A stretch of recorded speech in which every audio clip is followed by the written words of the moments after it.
Hello students, आज आपण नॅप्सवर अप्रेंटिसशिपचं registration कसं करायचं आहे ते बघणार आहोत. ठीक आहे, तुम्हाला बघायचं आहे अप्रेंटिसशिपवर कसं रजिस्ट्रेशन करायचं आहे नॅप्ससाठी. ठीक आहे, तर आता तर रिझल्ट लागायचा आहे, तुमची एक्झाम पण व्हायची आहे, पण तरी पण तुम्हाला माहिती असो की नॅप्सवर कसं रजिस्ट्रेशन करायचं आहे. तर तुम्हाला गुगल ब्राउझर ओपन करायचं आहे, त्याच्यानंतर तिथे NAPS नॅप्स लॉग इन असं टाईप करायचं आहे. ठीक आहे, त्याच्यानंतर ही एक लिंक तुम्हाला ओपन होईल, अप्रेंटिसशिप ट्रेनिंग पोर्टल. ती पहिली लिंक ओपन करायची आहे.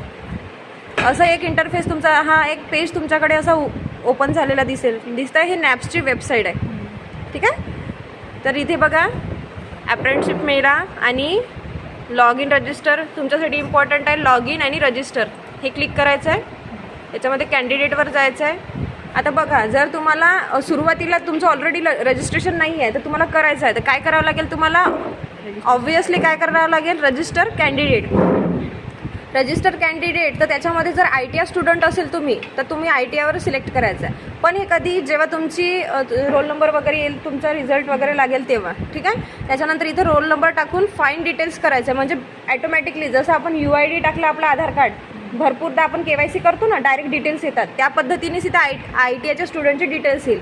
पण सध्या तुमचे आलेले नाही आहे, तुमची एक्झाम व्हायची आहे, तर तुम्ही काय करणार आहे? रजिस्टर ॲज कॅन्डिडेट करायचं. ठीक आहे, रजिस्टर ॲज कॅन्डिडेटमध्ये तुम्हाला इथे मोबाईल नंबर, ईमेल ID आणि कन्फर्म ईमेल ID टाकायचा आहे. त्यानंतर कॅप्चा टाकून रजिस्टर करायचं आहे. ठीक आहे, या पद्धतीने तुम्हाला करून बघायचं आहे. तर आपण एक डेमोसाठी करून बघणार आहोत. इथे एक मोबाईल नंबर एंटर करूया आपण.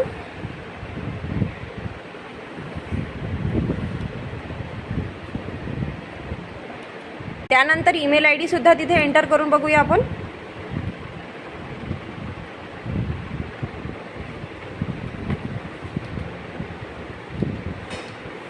यानंतर याच्यामध्ये आपल्याला कॅप्चा टाकायचा आहे आणि रजिस्टरवर क्लिक करायचं आहे. त्यानंतर तुम्हाला OTP येणार आहे. ठीक आहे, OTP आला असेल तुमच्या मोबाईल नंबरवर. इथे OTP सेंडचा मेसेज आला होता आपल्याला, तो OTP टाकून आपल्याला सबमिट करायचं आहे. OTP येते. रजिस्टर सक्सेसफुली आणि असा एक रजिस्ट्रेशन नंबर क्रिएट होईल. तुमचं रजिस्ट्रेशन झालेलं आहे, पण ही रजिस्ट्रेशनची ॲक्टिव्ह लिंक तुमच्या मेलवर सेंड होणार आणि ती 16 मेपर्यंत राहणार आहे. ठीक आहे, त्याच्या आधी तुम्हाला ती लिंक क्लिक करून मेलवर जाऊन क्लिक करायची आहे लिंक आणि रजिस्टर करायचं आहे. ठीक आहे, त्या स्टुडंटच्या मेल IDवर जाणार आहोत.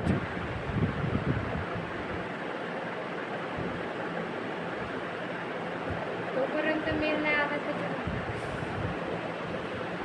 सांगते थांबा.